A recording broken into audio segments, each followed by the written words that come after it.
In 2017, I lost a teammate to gun violence. In 2018, I lost my stepdad to gun violence. That inspired me to start my brand, Love One. 20% of all proceeds received through Love One will go to One Gun Gone, an organization that buys guns off the street and turns them into art. Right now we have hoodies, t-shirts, and stickers.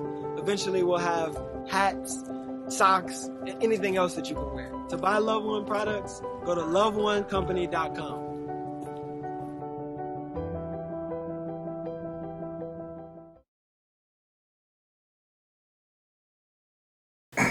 Five, 4, 3, 2. Alright, today on 87network.com, we here live with Jalil, Hackett, and Derek. What's good? How you doing? How you doing, Zach? I mean, it's all love, man. First of all, I want to thank Greg for inviting me in today. Get to chop it up with you, and we're going to learn more about how you got with Mayweather Promotions, man, and that whole grooming process. Let's start out with it, man. First of all, man, what was your first interaction with Floyd Mayweather? Well, early in my boxing career as a youngster. Today on 87 Net here live. Early in my boxing career as a youngster, we were in Las Vegas for the Junior Golden Glove National Tournament. And after the tournament, I got a chance to go to Floyd Mayweather's gym. And while at the gym, he heard about me, and he seen me train, and he liked what he seen. Now, what was when you first got on the radar with Mayweather Promotions? How did you first get on the radar with them? Derek Curry, who's here today, he seen me train, and he loved what he seen as far as like my work ethic and what I did in the ring as a fighter. And he reached out to Leonard for me, and the rest is history. Now, Derek, I got to get you talking about that. What you seen in this young man when you first saw him for the first time? I mean, I saw a young kid with great skill set. Humble, dedicated to the sport. But, like I tell people with Jalil, that really impressed me the most is outside the ring, I mean, his academic, family, network, the important thing to make him a man, A lot of people can play sports. A lot of people are talented, but they don't have that most important thing as far as education, their priorities in order, those type of things. So that really impressed me. I watched them train, I watched them spar, and then my thinking was, okay, everything look good. We wait till you get out of the ring and talk to them. Because people look good, but then when they open their mouth, you're like, oh. And so, talking to him, it was impressive. With him being so young, what was that conversation like with Floyd and Leonard when you presented the situation, just talking about Jalil? Man, I didn't even know he was that young in that shit. I with his dad, but now told me, I said, because at the time, he was actually 15, if I remember correct. Were you 15? Oh, yes, yeah. It was before May. Right, he was 15. I'm like, 15? And, I come up in boxing, me and Sean Bay Mitchell been best friends since we were, little kids. So, I know talent when I see it in boxing. Basketball, boxing, I can look at talent. I know talent. But when he told me 15, I was like, wow. And, me and his dad got to talking, and I said, man, I need to look more into this, and try to get it before somebody else, because I know other people going to be coming around, And so, hey, I came out and watched him a little more, talked to him a little more, talked to his dad more, spent time around him, and I was like, yeah, this kid's something special, Speaking on that, Jalil, like Derek was saying, other promotional companies out there, had their eye on you. What was it about the money team, man, that really impressed you about them? With the money team, a lot of the other promoters, they like you, but they don't have your best interest, so to speak. the money team had my best interest because I was thinking I would turn pro at 16 and it's time to go to Mexico and fight, build on my record, and come to the Americas as a 17-year-old or 18-year-old, 25-0, 26-0, and let's go get a belt. But they were saying, no, we're not going to rush you. We want to take our time and turn you into a star. We want to groom you. And that meant a lot to me because they were worried about, oh, how are you doing in school right now? Or what are your plans as far as after school? Aren't you about to graduate? Take your time and graduate first. So that meant a lot to me. And plus, my dad, Derek Curry, they were a big part of making my decision and signing with Mayweather Promotions. Now, Derek, I got to ask you: is this unprecedented to really start the process of grooming someone who hasn't even signed yet? Yeah, I mean, if you look at it, you have a lot of kids, and people may have their eye on a kid from afar. But with Jalil, I wanted to be more hands-on, and talking to Leonard. I mean, me and Leonard talk every day, several times a day. And we just wanted to be more hands-on into, showing him how to prepare to be a professional. A lot of kids, they have the talent, but do they have the mindset to be a professional? Because once you get to that pro level, you're no longer amateur, you're a professional. And there's certain things that you have to do, certain ways you have to represent being a professional. And I think a lot of them don't understand the definition of professional. Professional is you have a job to do. You're getting paid to do a job. So when you have to go train, guess what? That's part of your job. All you got to do is go train. That's it, that's all. That's your job. Your team's job is to put you in the best position for you to be successful, for you to fight for a title, hopefully get a title, and make a lot of money. Now, from your perspective, being in the boxing game for as long as you have, has there been other situations where you had an eye on a young talent and didn't turn out the way that you wanted? I mean, yeah, you always gonna run into that. I mean, I personally, Jalil is actually the first fighter that I fully 100% was Put like, your name hey, behind. Yeah, put my name behind. It's other people I brought, hey, check this guy out, he seemed all right. But with Jalil, I mean, I put everything behind him, And Leonard and Floyd know I'm not going to come with just anything, When I kept pressing them about Jalil, they was like, okay, DC bringing this kid to us, he keep on every day talking about him. Yeah, we got to check him out. Now, Jalil, I got to ask you, man, with that being said, a lot of the young fighters have managers, per se. What, do you have a manager? So far right now, my dad and Derek have been my managers. Because so far in life, my dad has never steered me wrong.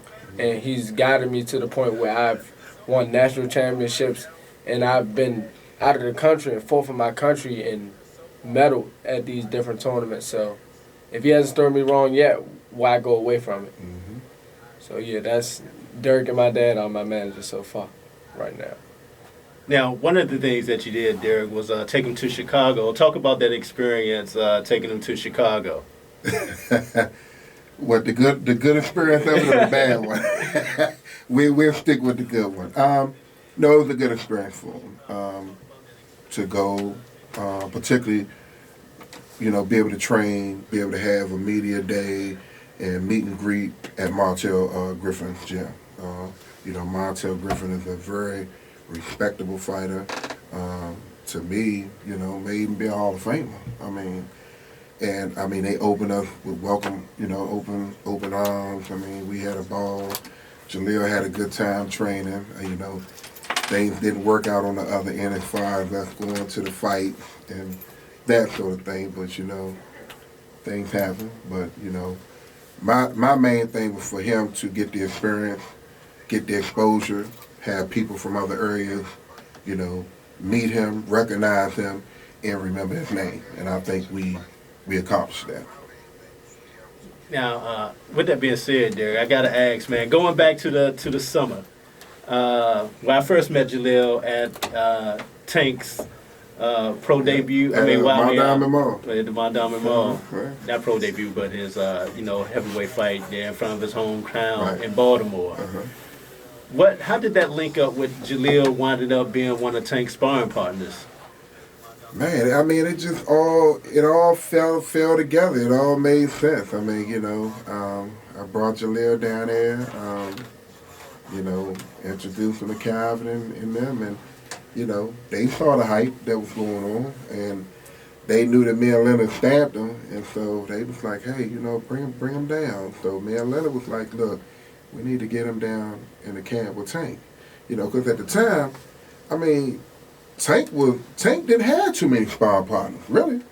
I mean, one camp, I can't remember what fight it was. Shit, Tank sent everybody to the hospital. He either broke their nose, I know a couple, he broke their jaw. It wasn't nobody left,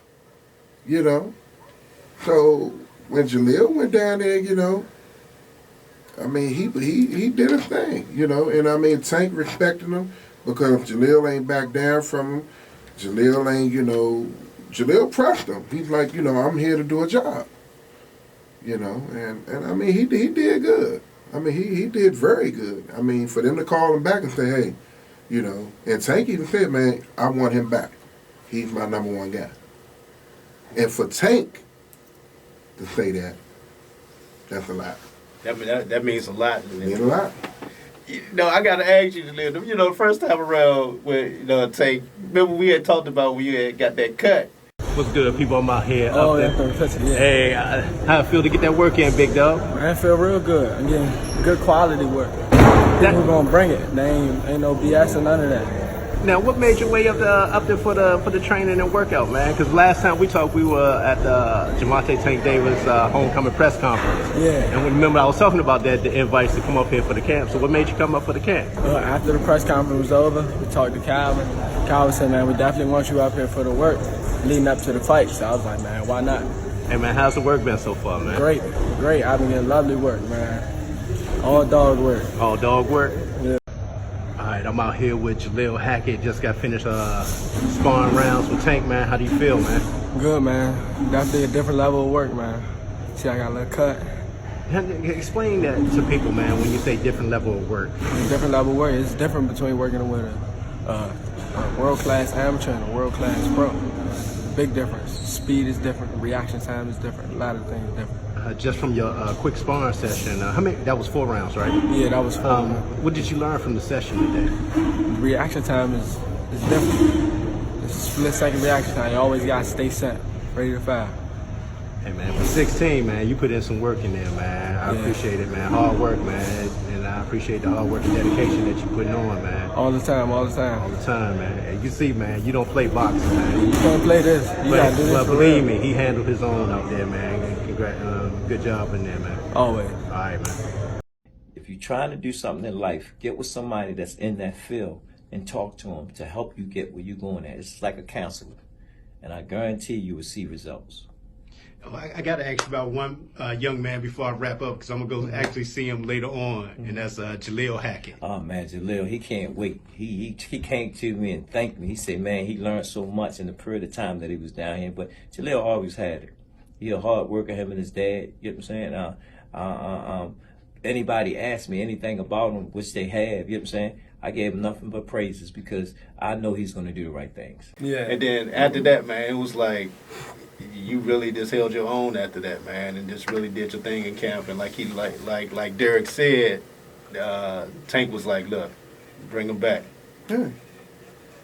What was that experience like for you?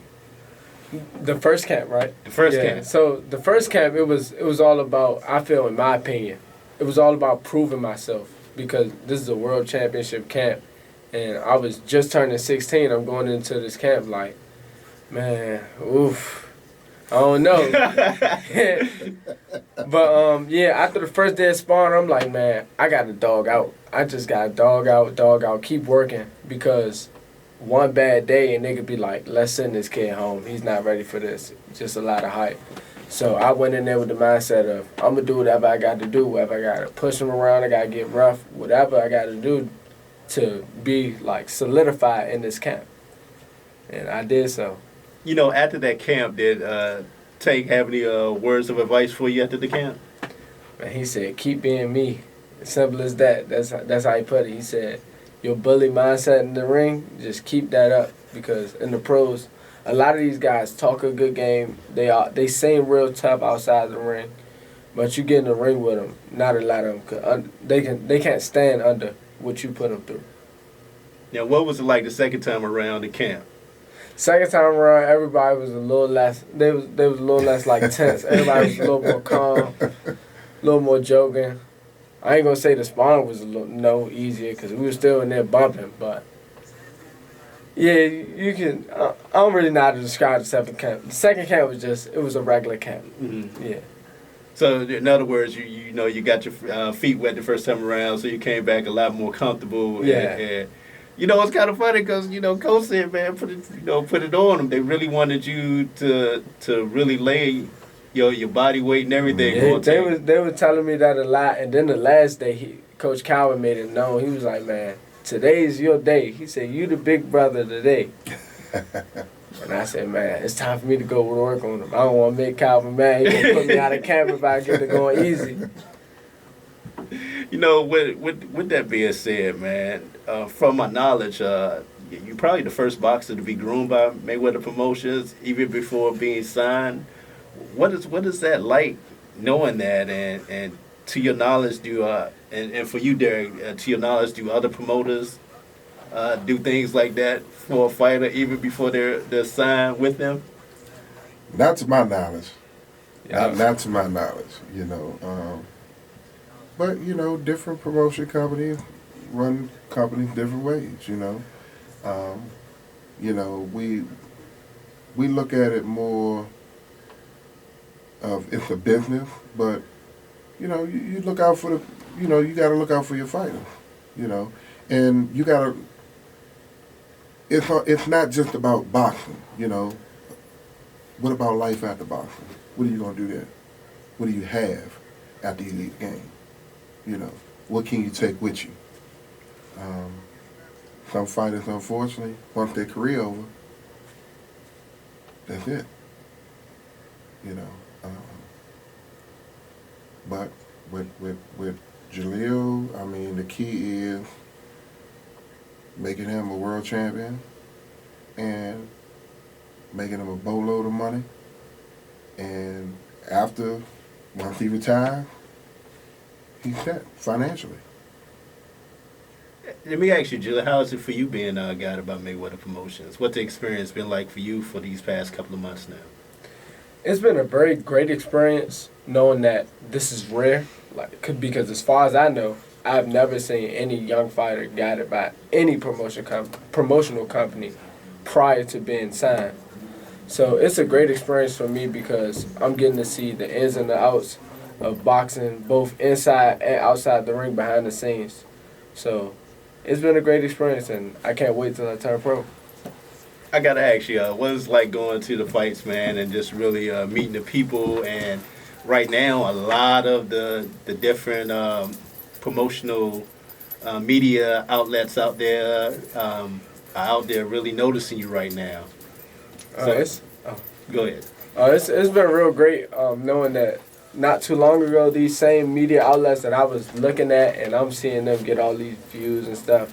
Now I'm on these same media outlets, so it's like, wow, looking at their videos and they say, oh, you got 88,000 or 100,000 views on your video. It's like, dang, that's about me.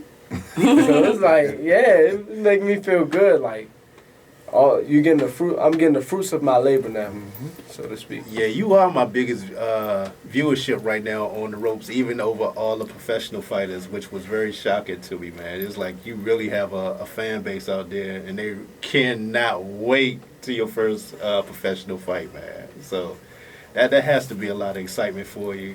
Might be a lot of work for Mayweather Promotions too. Is that a lot of work there? Hey, you know, it's worth it. It's worth it. You know, you got a great kid with a great skill, come from a great family, got a great head on his shoulder. I mean, what more can you ask for? I mean, graduating a year and a half early. I mean, you already taking AP college courses. I mean, what more do you want? You know, I got to ask you. no problems. I mean, we ain't gotta, I ain't gotta call them every day and check up on them. Man, did you go to school? Man, just stay out of trouble. I ain't gotta do none of that with them. That has to be a great feeling for Mayweather Promotions, knowing that you're picking up such a jewel like that. Yeah. Right. I got to ask you, Jalil, what has changed in your plans since now being part of the pre-promotion with Mayweather Promotions? Like I said earlier in the interview, prior to getting a look from Mayweather Promotions, the thought was to go to Mexico. You know, you see a lot of young fighters nowadays going to Mexico to build up their records, and then they come back to the Americas when they're older, and about 19 to 20, and they look to sign with a promotional company there. To now that we're working with the Mayweather Promotion Company, they're saying, oh, we don't want you to do that. Take your time, graduate, and then we'll develop you as a young fighter. What's the best advice you got from Leonard Ellerby? The best advice I've got from him was to stay focused and keep the same small team I have around me, keep them all the way till I get to the top. Because switching up the team is only going to bring downfall. Now, you know, with Mayweather Promotions, is black owned. You know, we talked about that, you know, the importance of our own within any sport or any arena or within life itself. Why is black owned important to you? Black owned is important to me because a lot of times us as black people, we spend so much time spending money and opportunity on other businesses, you know, businesses like Gucci and stuff like that, where if we were to spend more money on our black-owned businesses, we would help them develop to the point where they're in the high-end stores and they are basically the Gucci, the Prada, all types of stuff. So that's why black-owned is so important to me, because if we help build our own people, then we'll be at the top. Derek, how important is it to have black ownership in the sport of boxing where you hadn't seen that in prior years, and now that you have someone like a Floyd Mayweather really doing what he's doing right now? Yeah. I mean, it's good for the sport of boxing, but it's also good for sports overall.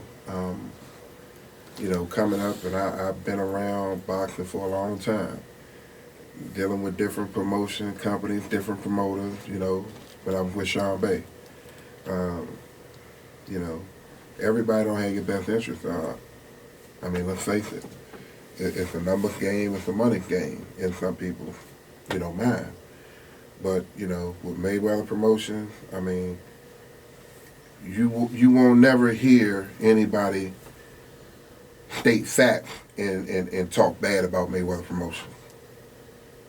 You just won't. I mean, all the fighters have had ample opportunities to make a lot of money, to fight for world championships, and if they fail doing that, it's been on them. You know, I had a chance to interview Leonard Ellerby over at Upton, and he talked about the great relationship that he has with Al Heyman and the mentorship that he gets from him. Oh yeah.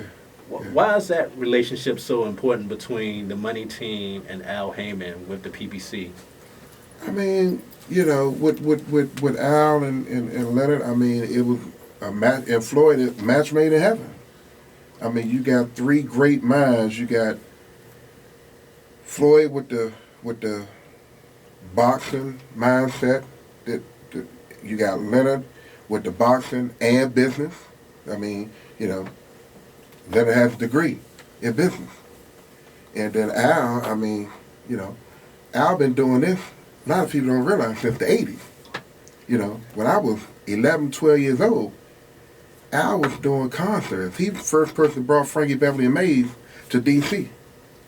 He was throwing all the big concert shows back in the day. So when you get three great minds like that, you got a dream team. You know, it's really great to see that because you really don't find that, well, the stereotype, you don't find that among us because of the crab in the barrel mentality. Yeah. That you would find these African American men come together to do something great in the sport of boxing that you really don't see. Yeah. And you know, the mindset and the objective is to make sure these fighters are successful. Make sure they're successful after boxing more than anything, and put them in a position where they'll be financially, stable for the rest of their life. You know, I got to ask about that. You know, since Derek brought that up, what is life after boxing for you? Have you really started thinking about that in your future? Life after boxing for Jalil Hackett is Jalil Hackett going from Jalil Hackett the boxer to Jalil Hackett the businessman. Because boxing won't last forever. And after boxing, I think about me as an entrepreneur, helping developing smaller businesses, black-owned businesses, any business, trying to make themselves better. And overall, like just helping the smaller businesses, because a lot of times you see businesses start from the bottom and then they're not able to get the boost because nobody's willing to give them that hand, because like you said, we like crab in the barrel. So yeah, just helping develop those businesses and helping boost my people. You know, one of the things that, we talked about before, I don't know if it's still on your radar, was, promotional for the amateur fighters. Doing that, one of the things you're talking about with a promotional company of your own also as well, to spotlight the young fighters that are coming up also as well. Have you still thought about that? Oh yes, definitely.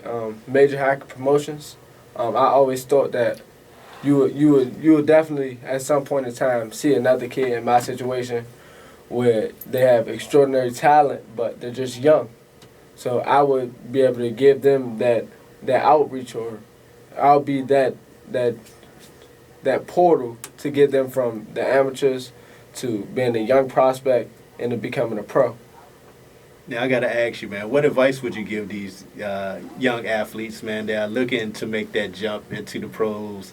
Not everyone can be a Jalil Hackett, signing with the money team. Or not to go to Mexico. So what advice would you give a man in the sport that's not really for everybody?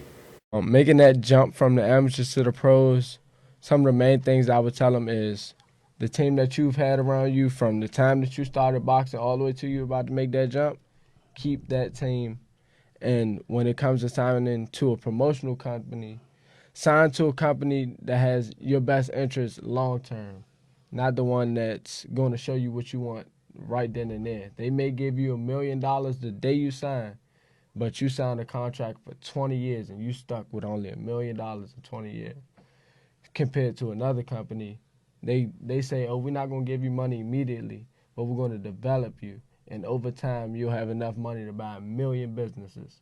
So just make sure you sign with someone who has your best interest. Yeah, how close are you to signing, man, to give the people, just an insight of when that might happen for you? Or can you talk about that? Nothing I can really talk about, but just know I'll be 17 May 11th this year. So I'll talk a little bit about it. All right, talk about that, Derek. It's coming. It's coming. Will it be in that area? It's coming. It's coming. No, we actually working on something in that area.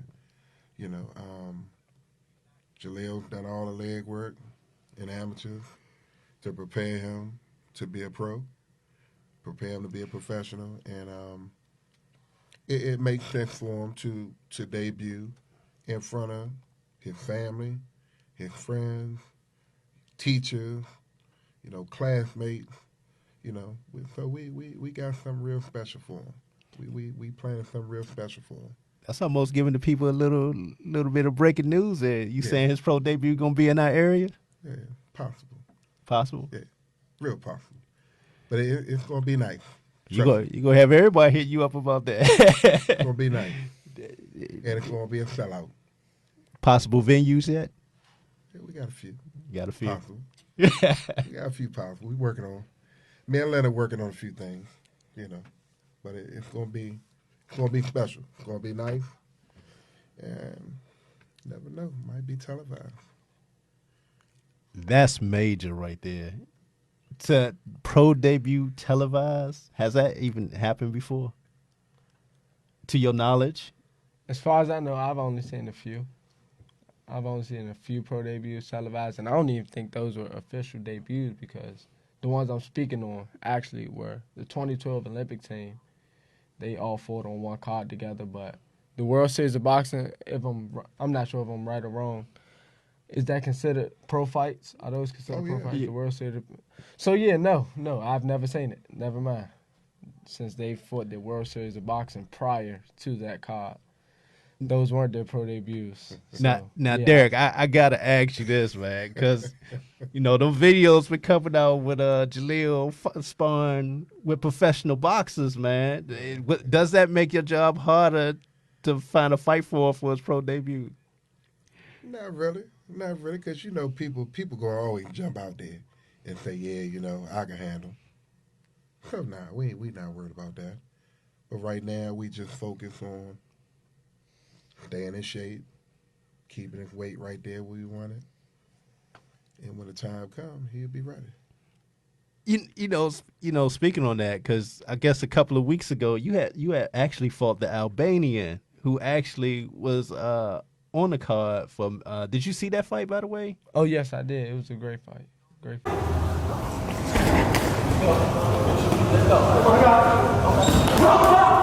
Oh shit.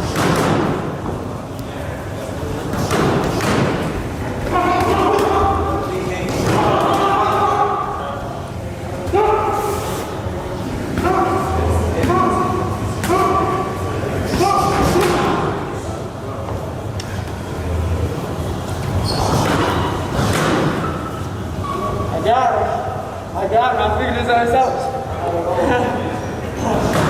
I figured his ass out. This is my son go back. Full damn fool, man. Not bad for 140 pounds. Weight don't matter.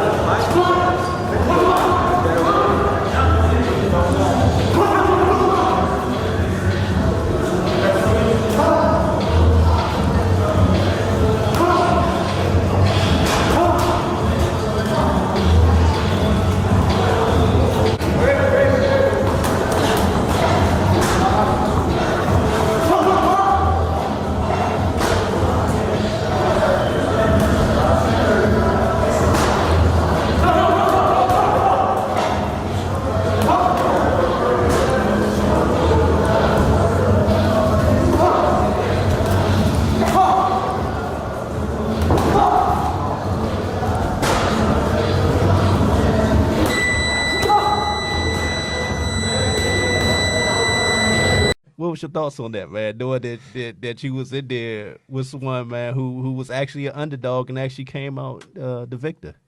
It was a great experience. I didn't know that he fought at 168. So yeah, it was interesting seeing him step in the ring. They were like, man, this is what's 168? That's super middleweight. This is a super middleweight fight, and you were just sparring with this guy. So yeah, it was a good experience seeing him get in there and get the win as an underdog. Oh man, you had me laughing that day. I remember being up in there. I think you was talking to Stacy that day. He was like, "Oh, I got him figured out, Stacy. I got him figured out." You really love being in that ring. Talk about that. Yeah, I was actually talking to everybody that was over there on that road.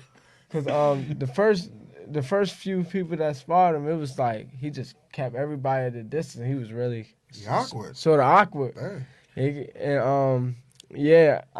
And when I first got in there and moved around with him, not a lot of punches were thrown. It was more so a lot of feeling out and fan. But I always, after I get in the ring with someone, I look back on the sparring mentally, like almost as it was recorded in my head. And once I watched it and made like adjustments, After we went back in there the second time, and I seen that I can hit him and he couldn't hit me, it's like, hey y'all, I figured him out, y'all. I figured him out. It's over. And then It was over. Yeah, after that round, the sparring was over. So. What is it about body shots, man, that you love so much, man? Because you hit with almost deadly intentions to the body. Talk about that.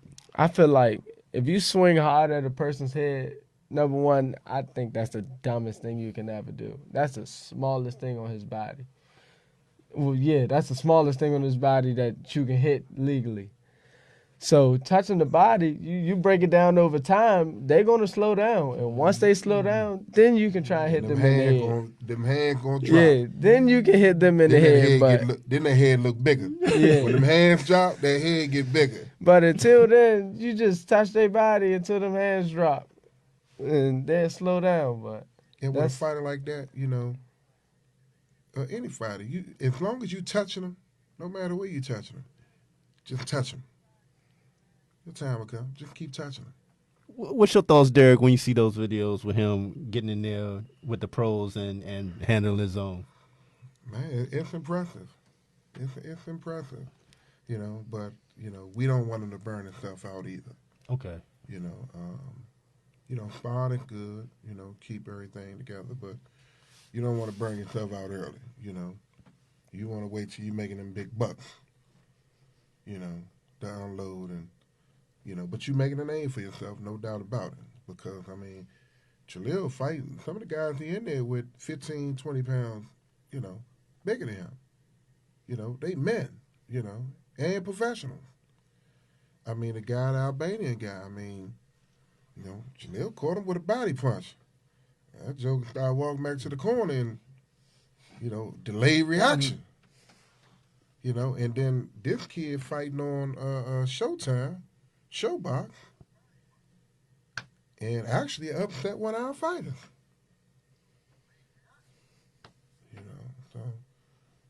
That's crazy because Jalil hasn't even got to his man strength yet. Not at all. Nowhere near it yet. So how scary is that, knowing that he's nowhere near his man strength yet? Man, I look honestly maybe 5 weight division champion. Whoa. Maybe 4 or 5 divisions. With that being said, what was the deciding factor to start his career off at the 140? It's just natural. He can make 140 easy. Really, he can make 135. And we may end up doing that. He may start off at 140, and then we may decide to move him down to 135, and then bring him back up and get a better 135. Then come on up 140, 147, 154. Hey, Jalil, why was it important for you to start the process now for 140 instead of waiting when it gets closer to your pro debut? I want you to explain that to people, why you started the process now, road to 140. Because a lot of times, in these amateur tournaments, you fight a whole week, and you have to make that weight a whole week.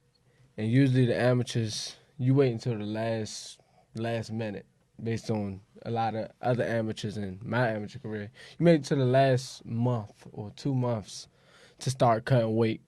And then you go to the tournament, you sucked up dry, and you got to do this for a whole week. If you're good, you're going to fight 4 days all the way to the finals at this little scrunched up weight. For me, I felt as if I gradually cut the weight and I make myself used to being this small, you'll grow into the weight and you'll start to look stronger instead of being all sucked up and dry. Now, are you still currently lifting weights also as well? Because I remember at one point, man, you was up to like 225 on the bench. We're going to try this 225 on his own today. No ride, no help, nobody coming to save him. If you're in need of a flotation device, just let it touch your chest again. Told you it's all in your mind, y'all. It's all in your mind. You actually ahead of pace. We wanted to be here by the end of December.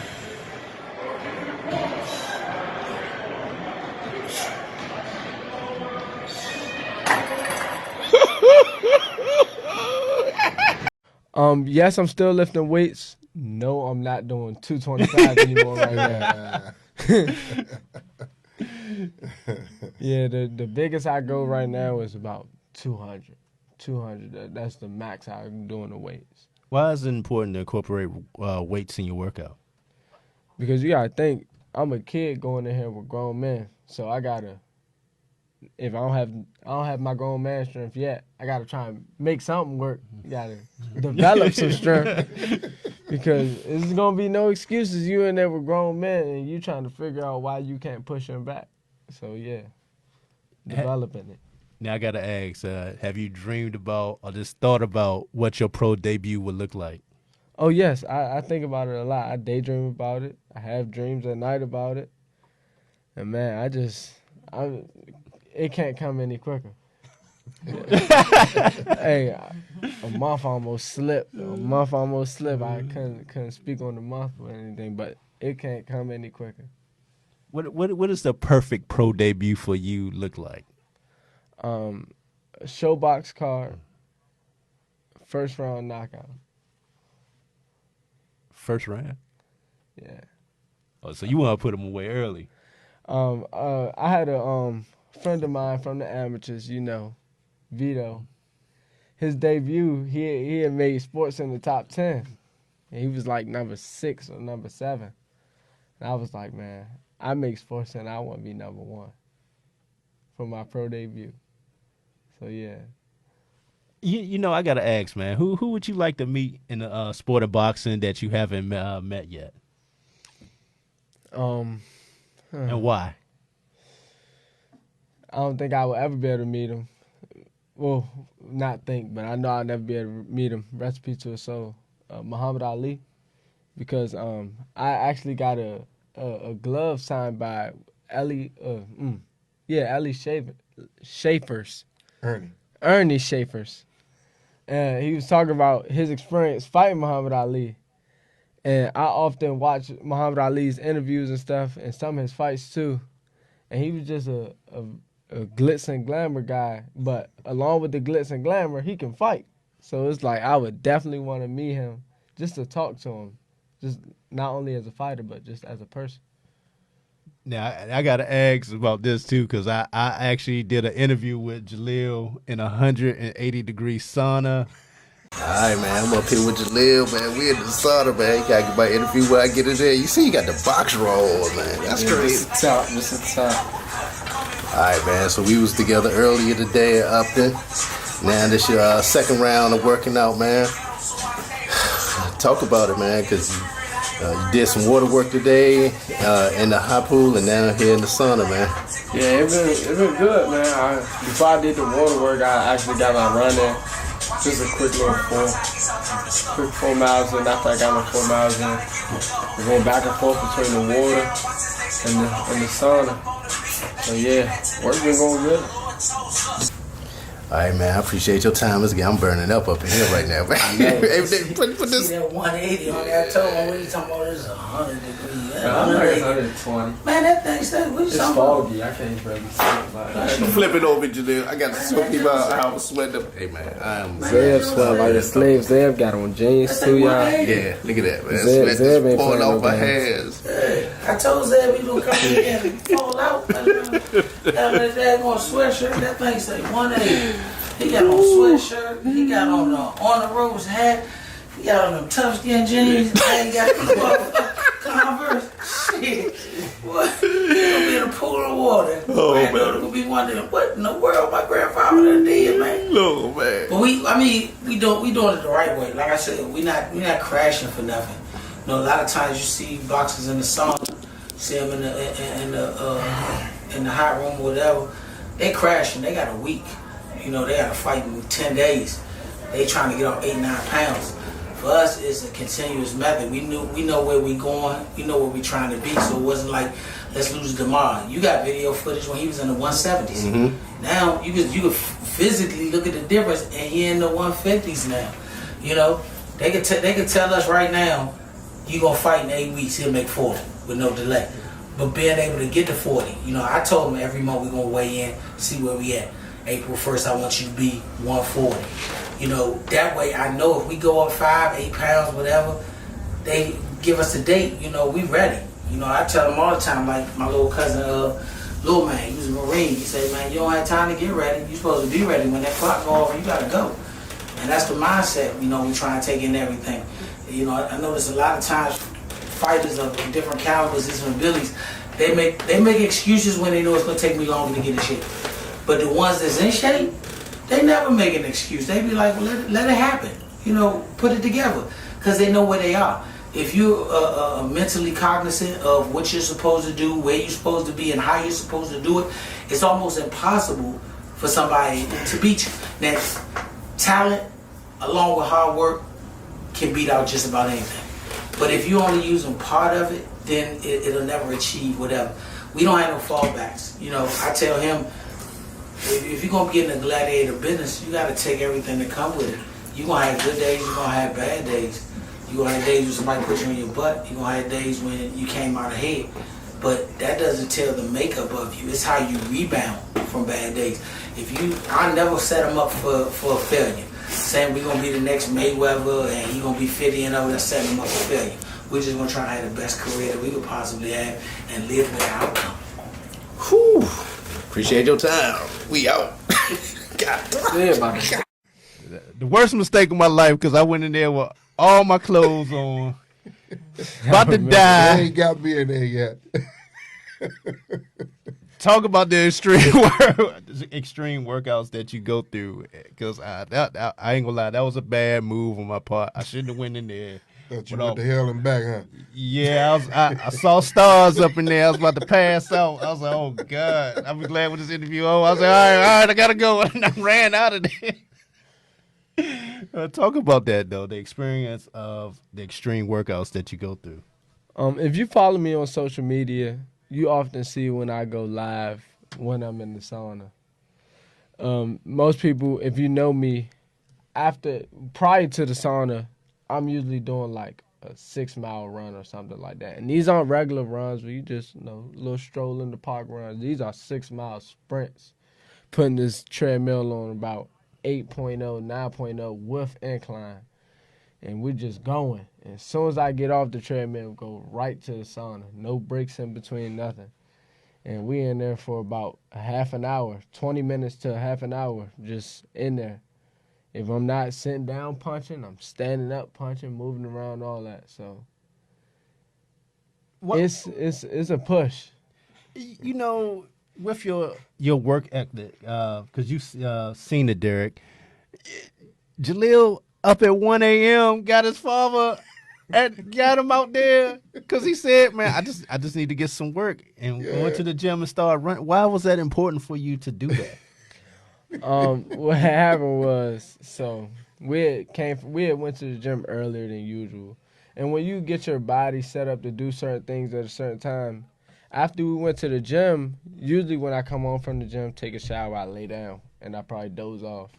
But after I took a shower, I got out and started playing the game. And you play the game 3-4 hours, you look up, it's 1 a.m. and you're not tired, you're trying to figure out something to do with yourself. And before I just bore myself to death, I said, hey, Dad, you still up? I'm still up. Let's go to the gym. And he looked at me like, oh, you being funny. And so 10 minutes later, I got my bag packed. I'm sitting at the steps. He's like, what are you doing on the steps? I said, we're going to the gym. So he got up, took me to the gym, and I got me a quick little 5-mile run in. After that, we went home, took my shower, then I was able to go to bed. But, yeah, I guess you can say that shows my work ethic. Dedication. Floyd the best ever did it. I've seen it. I've witnessed it firsthand. People say, Floyd been in the club throwing money back in the day. Yeah, but guess what?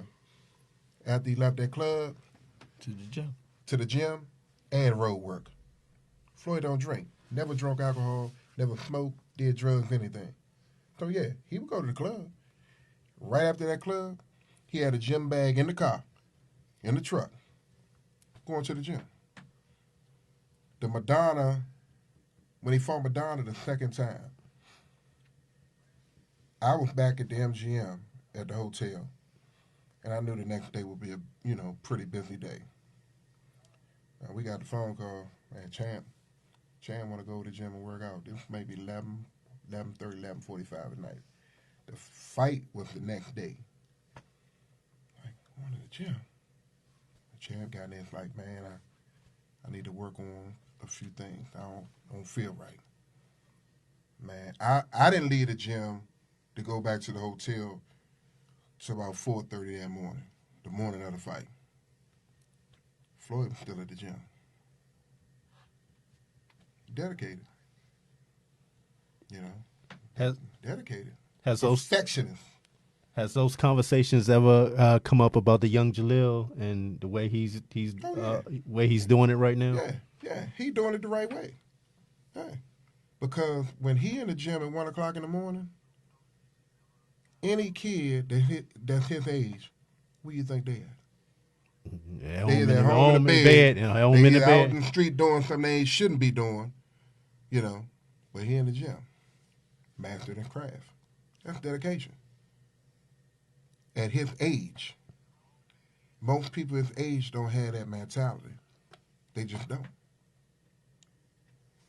So you're going to always have a one-up on most people his age. Now, with the next coming weeks and next few months, because still a lot of uncertainty right now with the coronavirus out there right now, so that pushes a lot of things probably back a little bit. Definitely. So with that being said, what are the plans for Jalil for the next couple of months? Just to keep him out there on the promotions and in the forefront of people's minds as we going through this certain time period right now. Well, staying at the gym, continue to work on his craft, keep his weight right, doing interviews like this going to keep him out in the forefront. And we just got to wait and see what happens. But, he's definitely turning pro. And it's definitely going to be, with this whole coronavirus thing, nobody knows for certain what's going on with it. God willing, it'll be over pretty fast. And then everybody can get back on to their normal lives, and we can get back on with planning to turn him pro. Which that's not going to stop. We still going to be planning, in the process of planning for him to turn pro, regardless, and planning for him, for him to do his signing.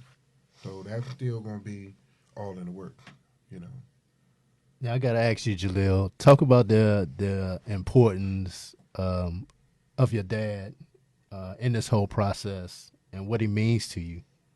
I feel like honestly he doesn't get thanked enough. Not only by me, but by the public in general.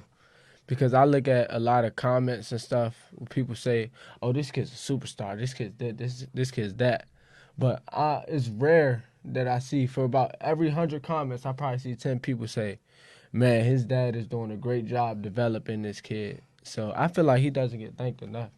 Because without him, let's just be honest, you just got a talented kid. Or you got somebody who's all this skill, all this potential, not doing anything with it. Mm-hmm. Yeah, because it takes a village with him, my mom, everybody. So, yeah, I'm just real thankful for him. Does it get hard when he rides you? To really, really ride you? Hey, man, it's been times where I've been like, man, somebody get him off me. somebody call him off. And then there's other times where I'm like, man, I'm thankful for what he puts me through, because I see other people or other kids in the sport too, they have equal, or I feel, in my opinion, equal amount of potential, but they just have nobody behind them, so they're just a lost cause. And it's inevitable to where they get to the point where they just be like, I'm done with the sport. It's time for me to go make some money. The wrong way, though.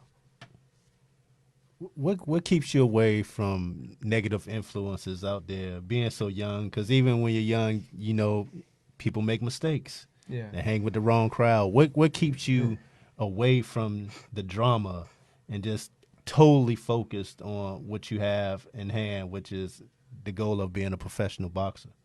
I feel like it's three major things. My dad is number one. Number two, my work ethic.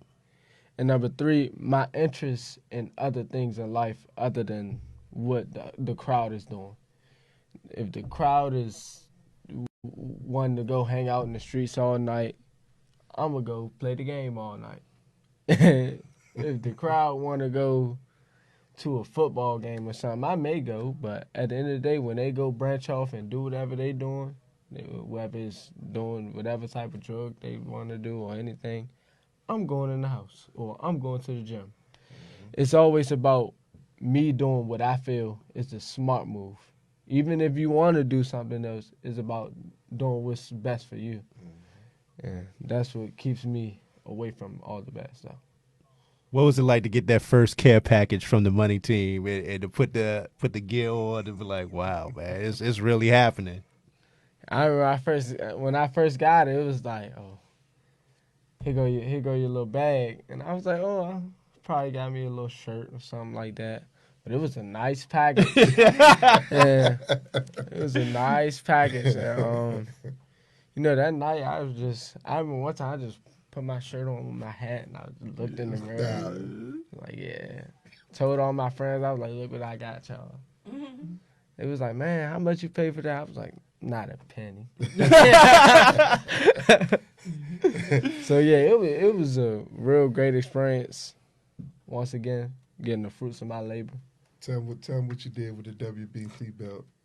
Oh, I slept with my WBC belt that night. I slept with it. And, I had a dream. They finally sent me the picture of him. Nah, he was knocked out with the belt. Nah, cause before I went to sleep, I think I called almost everybody in my contact. I was like, bro, you see what I got? You see what I got? You'll never believe how I got this. And every time they say, how'd you get it? I go into a 1-hour story on how I got this belt. Yeah, that night I just fell asleep talking to everybody about how I got the belt. And I had a dream that when I woke up, my signature was on the belt. It was engraved in the belt. Like, I just won it. So I'm like, man, I'm destined for this. Man, that's really great to hear, man. I got to ask, with that being said, with the large viewership that you're getting even before you turn pro, I'm quite sure now people are now reaching out to, with their products and things of that nature. Has that happened yet? I get that a lot now that I'm kind of out there. A lot of people offer their products such as like clothing line. Some people send unreleased music, stuff like that. Just to ask for my opinion. Yeah, I get the whole 9 yards. So, yeah, I'm just, at the end of the day, I'm still thankful. I'm thankful for all the love I'm getting, all the support. And it's only the beginning. With that being said, Derek, do you have to approve certain products and things of that nature when they start to come through like that to really background who's doing what and sending what and why? I mean, we check out everything, but like I tell people right now, he's still a kid. You know what I mean? So, and he's still considered an amateur. He's not he hadn't officially become a pro yet. I can't remember the situation, but oh yeah, I know what it was. After when you did the Devin Haney, Jalil Hackett thing, I had somebody come to me. Well, what do you think about Jalil and Devin Haney? Man, and I think Jalil will get him, and would it be a good fight? And I said, look, you gotta understand, Jalil's still a kid. He hasn't turned pro yet. Let's let that process happen first. Is that crazy though that people are actually talking about? People are talking about. They're actually talking about it. But I kind of just cut them off and say, look, Devin is Devin. Devin doing his thing. Devin is a great fighter. It's going to be a great champion. Let Jalil turn pro. Let him have his time. And if they end up meeting later on down the line, which is a possibility at some point, then they do. With that being said, I heard Devin talking about his road through Mexico. He always, talk about that road through Mexico. Yeah. And with you, it's going to be the opposite. You don't have to take that route. Yeah. So it's going to be interesting to see the different route that a young man takes there, that he doesn't have to go through that route in order to become a champion. Well, me and his dad were talking the other night about it, and fortunately, Jalil doesn't have to go that route, because the support and the people that he has in his corner. People that may be less fortunate, that don't have the connections or don't have the people to kind of put them in the right direction, they may have to go through that route. I'm not saying it's a bad route. Everything ain't for everybody. You got some fighters that go through Mexico fighting, build their record up, come back over, they become world champs. You got some people that go over there and it don't pan out. But like me and his dad were talking, some fighters go over there. If you go over there and take that gamble, because it is a gamble, and you go over there and lose, you might want to stay over there.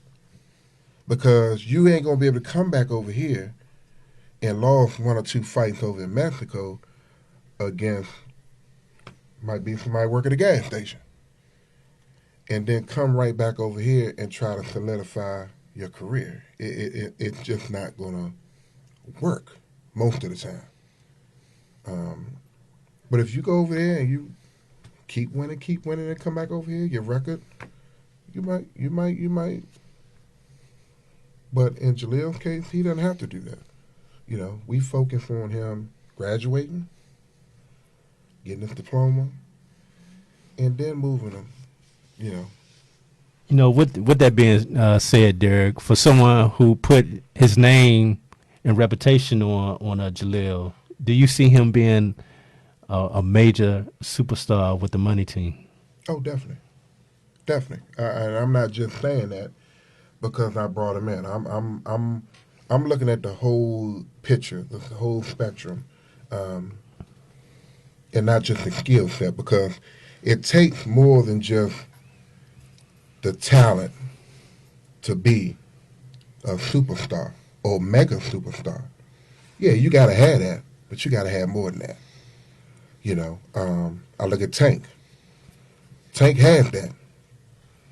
Now, Tank is still young, but Tank has that, what we call the it factor. Tank got that it factor. As young as Jalil is, Jalil has that it factor for his age right now. And it's up to him. What he does with it. He's going to be put in all the best positions to succeed. He's never going to be put in a position where he can't succeed and be successful under Mayweather Promotions. Never. And that's with any fighter under Mayweather Promotions. It's up to what you do. Because everybody plays a part. They're saying we can walk you to the water, but we can't make you drink from it. We can take you right there to the lake. What you gonna do with it? That's interesting what you say, because, like you said, outside of your boxing skills, you still have to have that it factor that brings in, that draws the fans in, that make promoters say, okay, I want to spend that money to make this fight happen. So it all plays a part in that. So even bigger part, people not putting their money on the line for somebody that's gonna be out here acting a fool. Because then you lose viewership. If you're a pay-per-view fighter, you got to worry about, okay, if people going to be willing to pay to see this fight, or are they going to be like, man, I ain't paying to see him, he out here acting a fool. I ain't wasting my money on this. So it's way more than just boxing, and I learned that a long time ago. A long time ago. And that's in any sport. I actually was a basketball player. One of the best in the nation at one time. associate with the wrong crowd. That's what happened. But it takes more than just you having a skill set. You know, that's going to get you in the door. But what's going to take you to the top? Now I gotta ask, relating this to our area of DC. You know, with yourself from DC, let it Ella be from DC. How great is it, man, to see a future world champion come out the nation's capital? Oh, it's a good feeling. It's a good feeling. Baltimore is Baltimore, but I still consider, Baltimore the kind of DC area. It's not DC, but in the area. But to have somebody come flat out of DC, it's gonna be good. It's gonna be exciting. I always tell people that really don't know the history of DC boxing. At one time we had the most world champions at one time in boxing than ever in the history of boxing. We had 4 world champions at one time, and they actually had the belt for a long period of time. We had Sean Bay Mitchell, Keith Holmes, William Joppy, and Mark Touchard. All of them had a championship belt, world championship belt, at the same time. No other city has ever had that. And at the same time, we had Darryl Coley, who had a belt, and if I remember correctly, Chop Chop had a belt.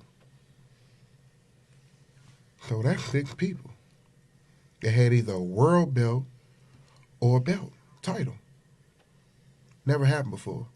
And I don't think it probably won't ever happen again. In your opinion, what's the state of DC boxing right now?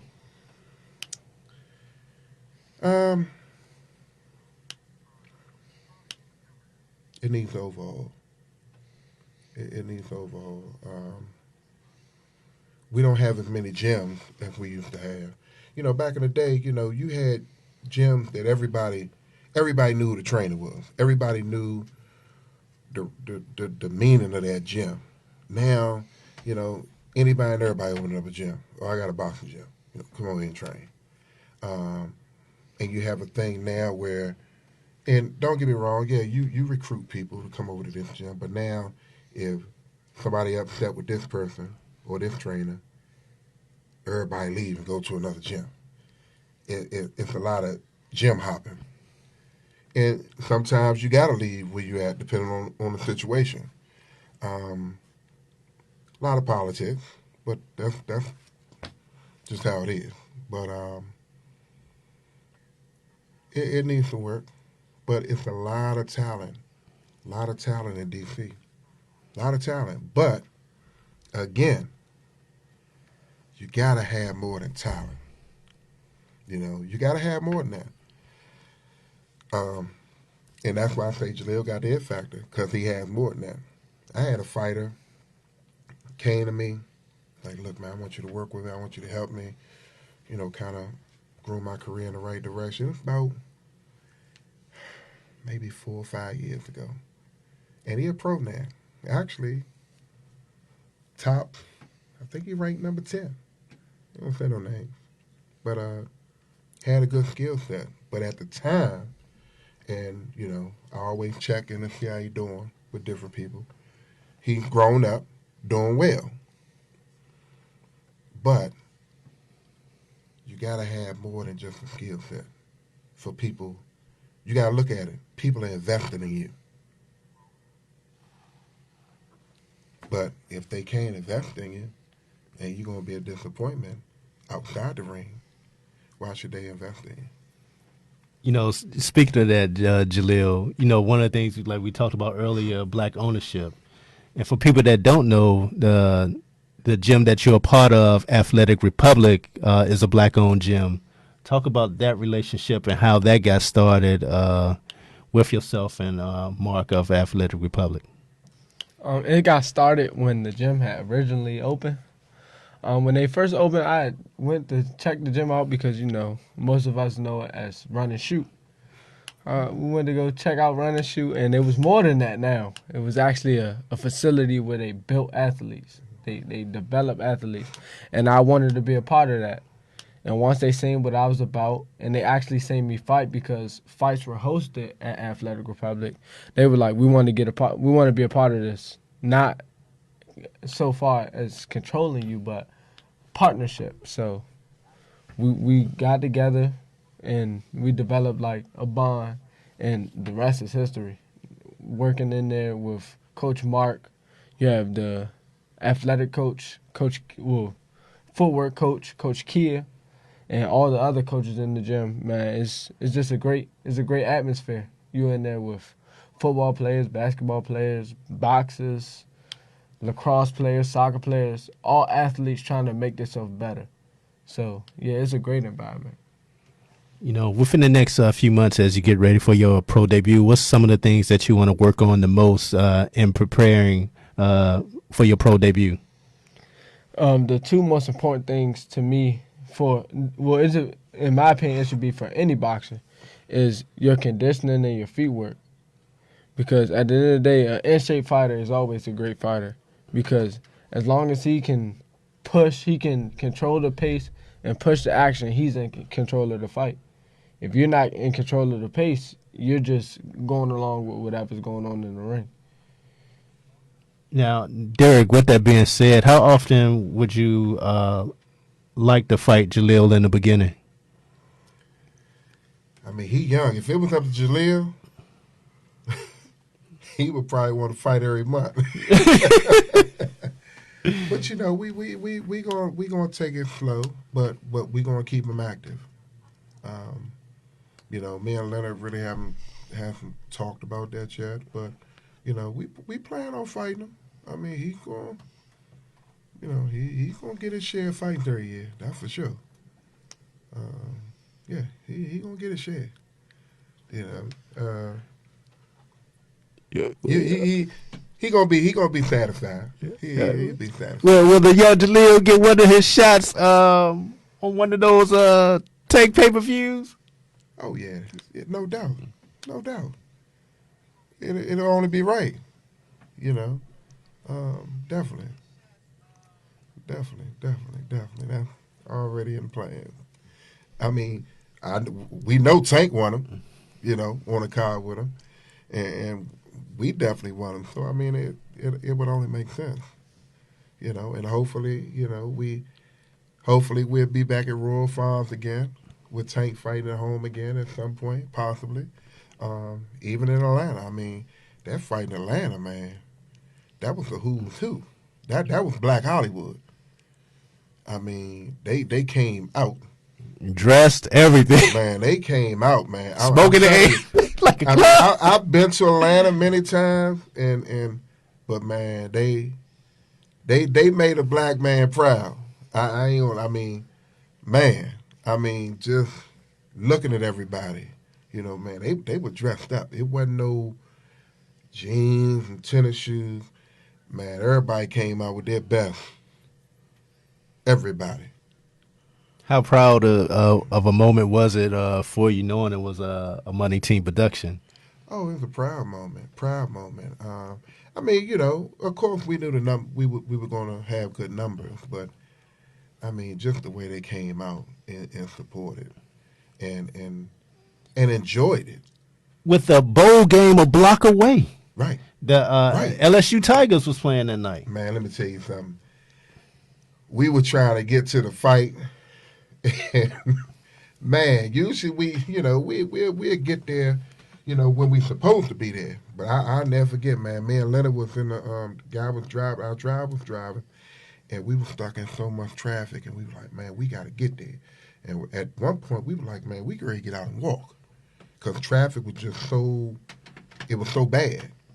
But we got there, and I mean, man, them people showed up. They showed up and showed out. I mean, I still got people right now from Atlanta hitting me.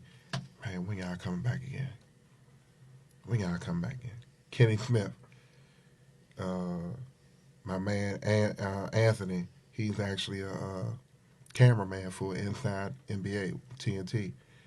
He's like, man, when y'all coming back? you know, Barkley, all of them. You know, they Shaq was there, you know, but the rest of them, they missed out, and they like, man, when y'all coming back? I mean, it was a great night of boxing. It couldn't have been better. Now, what was your experience like, Jalil, on that night? It was a great experience. It was like like the little kids say, "Oh, that's the guy from TV."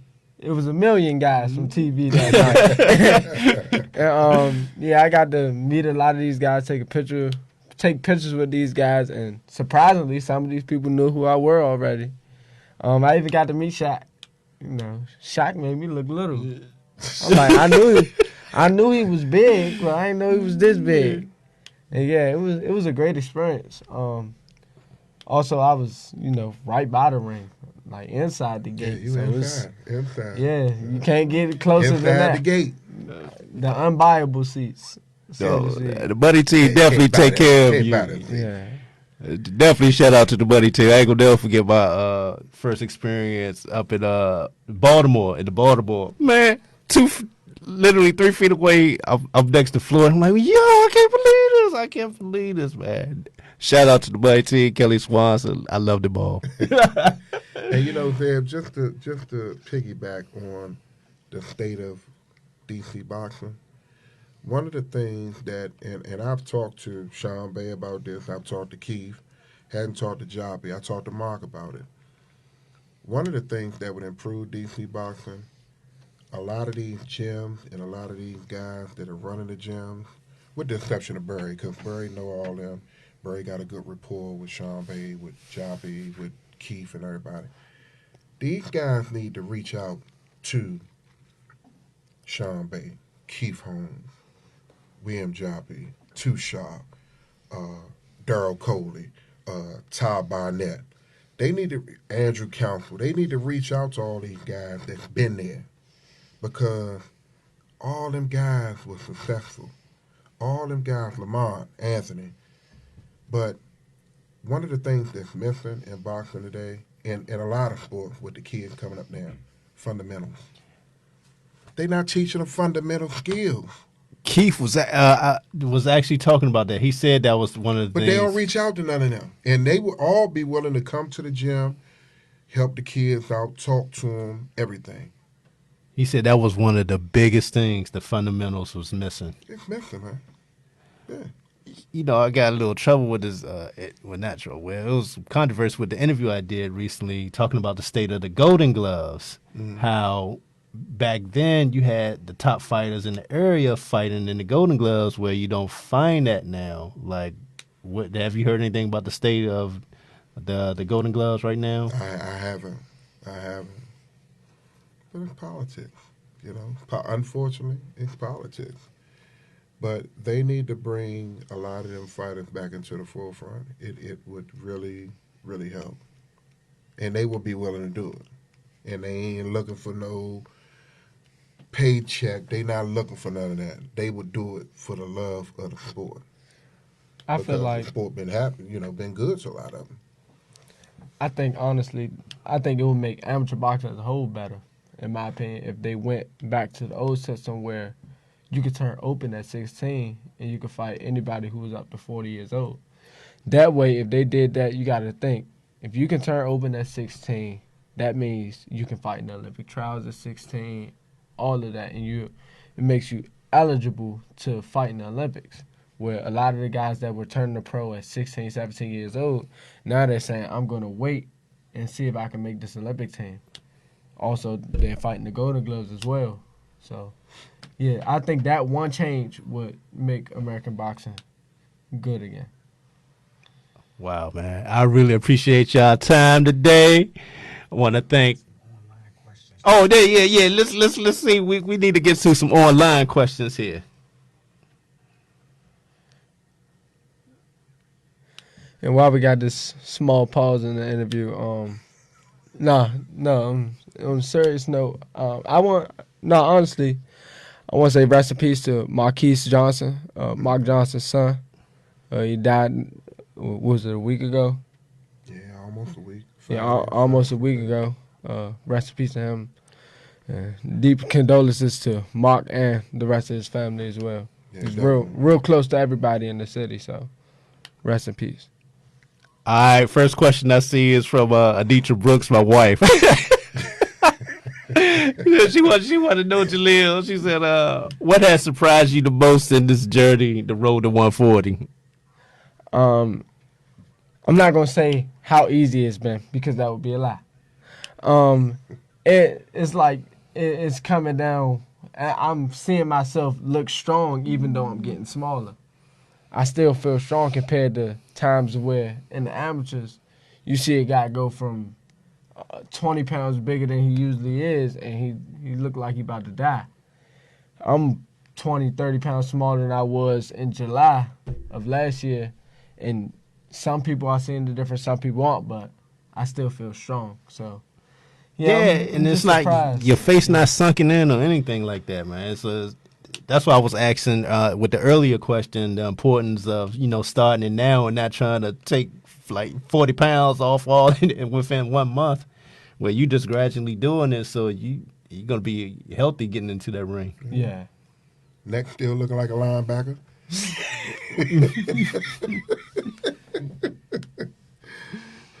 All right, so if y'all got any questions, pull them up now for me. We had a question on the live. I know some of the live you can't see, but we let them know from the sideline. This was Marlena Savoy. How do you stay so grounded and disciplined with all you have accomplished at your age? First off, how you doing, Almalena?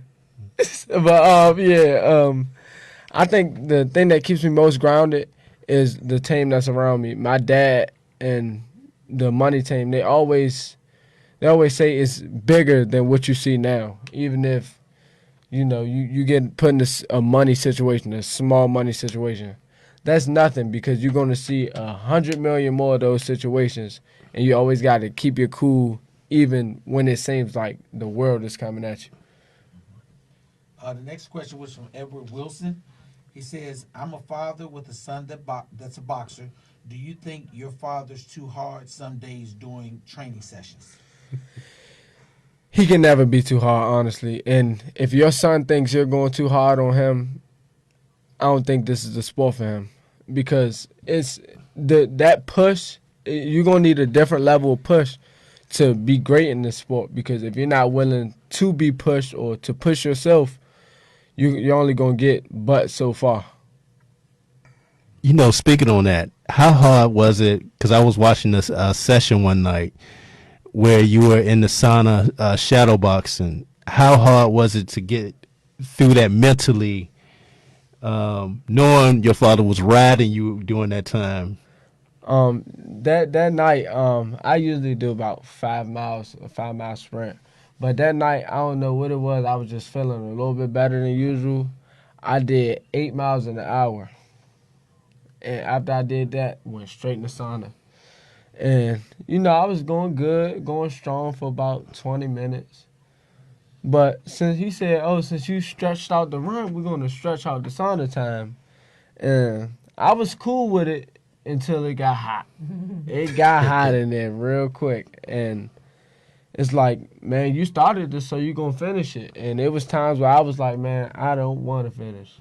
But it's like, nah, you got to push. If you quit in here, you're going to quit in that ring. Simple as that. So it's like, I was talking to myself mentally, like, Jalil, toughen up and get through this. This is just a small bump in the road. You got to get this work done. So, yeah, it's a hard push, but it's worth it. Speak on your... Oh, you got a question? No, the next question was Hack Brown. He said, "What is the one thing you need to work on?" If it was only one thing I had to work on, that would be almost impossible. It's always room for improvement. There's a million things I can probably work on. But one thing, in my opinion, I need to work on is staying. A lot of the older fighters, they say they stayed back in their heyday. They stayed within 5 or 10 pounds of their weight. I feel like when I turn pro, I need to do that because I feel like it will make me a better overall fighter. Because a lot of the fighters nowadays, you see them, they say, when I'm not fighting, I'm 40 pounds over, 50 pounds over. And that's not healthy for the human body, not only as a fighter, but as a person, to drop 50 pounds in a month, 40 pounds in 2 months. It's not healthy. So if that's one thing I want to work on is work on staying within 5 to 10 pounds of my fighting weight. You know, in this process of becoming a pro, I had an interview with your father, and he talked about, you know, taking a year to prepare. Do you remember your last amateur fight? Yes, it was February of 2019. It's very memorable because it was my last fight. The goodbye to amateur boxing. I actually had an Olympian in my corner and a former world champion. And I had Andrew Council and Keyshawn Davis in my corner. So it was a real warm goodbye, a farewell to amateur boxing. Had a great fight with a great young fighter. And yeah, I miss it a little bit, but we on to the next step. What was that conversation like with your dad when you said you wanted to make that next step to turn pro? It was like, I'm with you. His thoughts were, I'm with you 100%, and now it's let's make our next move. Let's find what we're gonna do, because you can't just hop right in, because that's how mistakes are made. So we just took everything one step at a time, and now we're here. Derek, what do you find more and more young boxers now forgoing the Olympic route and wanting to go straight to the pros now? Yeah. Does that hurt? Does that hurt USA boxing? I mean, in some ways, but then you got to look at it just like with basketball. You know, college. You know, some people want to be one and done. Some people want to go straight to the pros. Everybody's situation is different. Everybody's story is different. So, I mean, if you got a kid that's coming from nothing, you know, and needs to support a family, who are we to say, well, you need to wait to turn pro? You don't know if they can last that long surviving. So I think everybody's situation is different. So I'm not going to say it helps or hurts. I mean, some situations it may help. Some situations it might hurt a person. Is there a backlash from the sanctioning bodies because of the spotlight of deaths in the sport of boxing, that they try to discourage young boxers from coming in? I mean, I don't think it has got to that point yet. I mean, you know, unfortunately, you know, 2019 was a tough year in boxing with the deaths that we had. But, I mean, that's the sport of boxing. I mean, that's the risk that you take going in there. You know, people talk about the fighters that make all the money. Well, you know, you putting your life on the line out there. So, you know, but I don't think it's gotten to that point. You know, I heard somebody the other day talking about, you know, Congress need to get involved in boxing and all that. No, that we haven't gotten to that point, and I don't think we would ever get to that point. Because then, if that happens, if you get Congress and the politics into political people into it, you're going to get a watered-down version of the sport. Got a couple more questions online that came to you. The next one was from Andrew Council. He says, where do you see yourself in 5 years? I see myself as transitioning from the prospect phase to he's in line for a belt phase. And maybe I will have a belt in 5 years with me starting my amateur career my professional career so early. And at that point, I go from the hunter to the hunted. Mm-hmm. Oh yeah, he gonna have a belt in 5 years. Ain't no doubt about that. The next question was from Master M. McHale. Who are the top prospects that Jalil wants to fight in the future? I have a lot in mind, honestly. More than I had a while ago, but right now we're gonna leave those as prospects on my list and not prospects on the whole world's list. There you go. You learn. Good answer. Good answer. You learning. You learning. There was also various comments. I want to say one of the comments from some of the most well-respected people in our sport, Jorge Rubio, Coach Rubio in Miami. He said, your son is going to be a great superstar, and congratulations. And for those who don't know him, he was the former coach of Guillermo Rigondeaux. You know, going back to Andrew Council, you've done a lot of work with him. What's some of the things that you learned most from Andrew? Andrew's number one rule: this is boxing, not fighting. Hit and don't get hit. Yep. That's gonna make you that's gonna make you last long in this sport. If you run around here taking dings to the head, you're gonna have a amazing short career. Everybody gonna love your career for the little bit of time that you lasted. But after your career's over, it's it's on to the next punch dummy. Compared to having a longer career, you have guys like Floyd Mayweather. And even Andrew Council, who had a longer career, is based on hitting and not getting hit. So, yeah. Boxing 101. Everybody talk about, Floyd, man, he just be running. Man, the object is hit and not get hit. If I can hit you and keep hitting you and you can't hit me and we inside that square is there for a reason. The rope is there for a reason. So we got all that room to move around. If you can't hit me in there, you don't need to be in there. And I find it rather interesting that a guy who's quote-unquote running has beat a lot of people black and blue. And I don't think you can do that with your feet. So, yeah. We have another question online. This is from Charlene Morrison. Do you have a favorite gym to get sparring at? As of right now, because it changes over time based on, the age group. But right now it's Upton Gym. Upton Boxing Gym has a lot of raw prospects in the gym and a lot of people looking to get that big shot, All it takes is one good day in the gym and you're a superstar. So, yeah, everybody in there, they come into work. It's no pity-pat work and it's all dog work. It's either, work or get out. If you can't stand the heat, get out the kitchen. I've witnessed many a doghouse sparring up in there.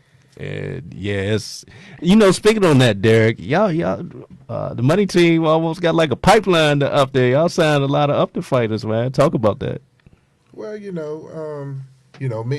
and Leonard being from the area, it was just time to tap into the DMV fighters. I mean, everything is calculated. Everything is about timing.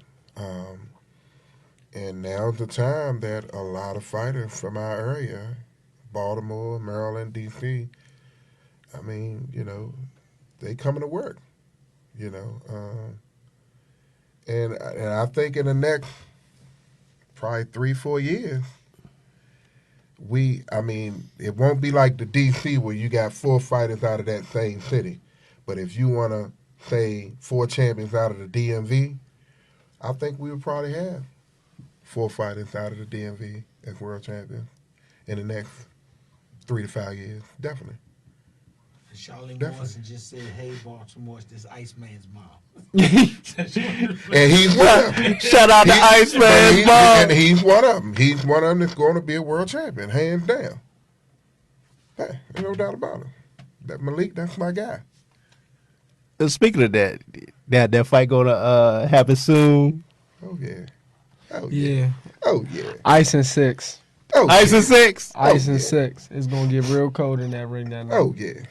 Grudge match. I cannot wait for that match there. Yeah, when it comes to usually like boxing matchups, I don't really take them personal, but I've been knowing Ice a long time in this business, and this one right here is personal. Yeah, I'm gonna make sure when it's time to get in camp, I'm right in that camp with Ice, because it's like, yeah, you went too far on this one. This one personal. You have another comment from Bill Allen.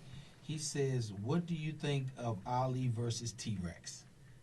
He's speaking of the women boxing. Oh, Layla Ali versus T-Rex. I guess you can say both of them in their primes. We will never see, of course. But if they were to fight right now, I think I would have to give it to T-Rex because she's the younger fighter. Layla Ali hasn't been in the ring in how long? Years. Years. Yeah. So it's like, yeah. I don't know. And a lot of people, this is other people's opinions, other people's words, not mine. They're saying, oh, we only know Layla Ali exists because of who Muhammad Ali was. And if it wasn't for Muhammad Ali, we wouldn't even know Layla Ali. So that's other people's opinion. In my opinion, I think Layla Ali was a great fighter. But if they were to fight now, I think T-Rex would win. Yeah. She been off, Layla, great champion, but she's just hadn't fought in so long, Been off, got older. Yeah. I think this is a double question. It also came from online from Zoe Roach. He says, do you ever feel like all this hype is too much pressure for you or for him? So I guess he's turning that to the morning team and to Jalil. I feel like I've been dealing with pressure all my life. So this is nothing. This at the end of the day, I still got to get in the ring and fight. Boxing, you can have all the hype in the world, but it's about what the person does in that square. And I'm not hopping in the square with the whole money team in the ring with me. It's me versus the man across the ring. So I'll be more than ready.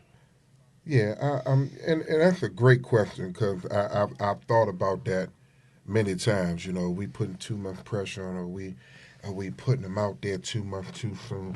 And me and Leonard, like I said, we talk all the time. And for most kids, I would say yes, it's too much.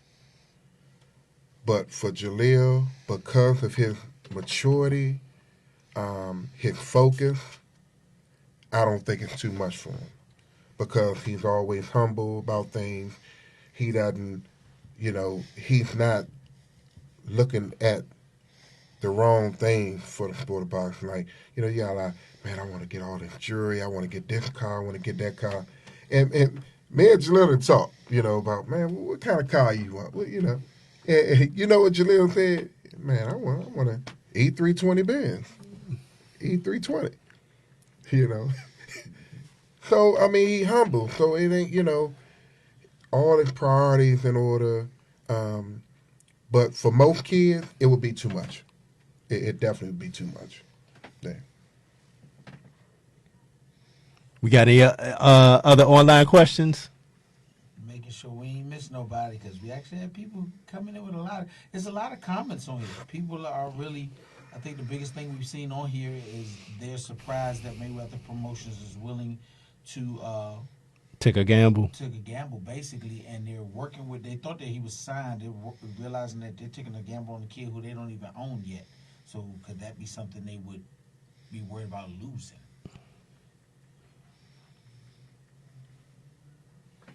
Ooh, good question. Is that?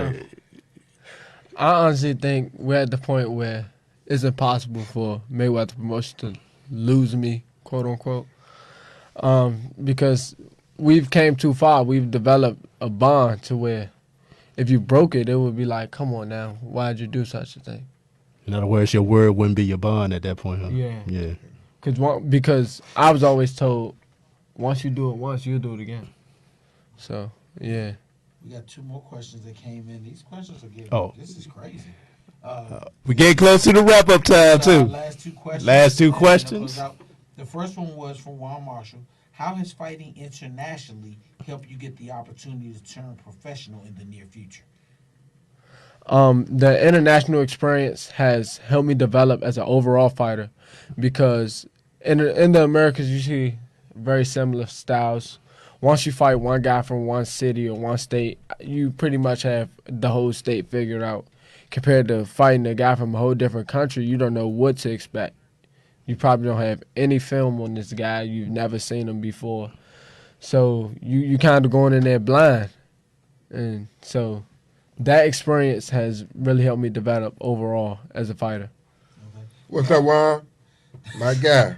The last question actually isn't for Jalil. It's a money team question. Mm-hmm. When will we see Tyke Davis versus Russell Jr.? It's DC guy too. So. Man. You probably get that a lot, huh? Yeah, I get a lot. Honestly, I don't know. I mean, it has to make sense.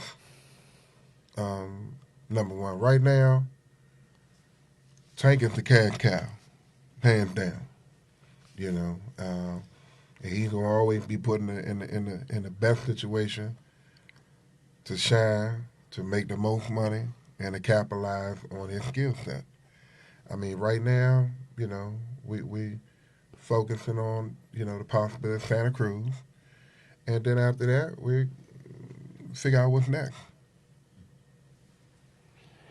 All right, that wraps it up. I want to thank 87tvnetwork.com for letting me come in and co-host today. I really and truly appreciate it. I want to thank Derek of the Money Team, Jalil for coming through to get that interview done today, and just talking about, man, the whole Money Team process and the road to 140. I really enjoyed the online questions that came through today, and if you can, please share, and let everyone know about 87tvnetwork.com. And we're out.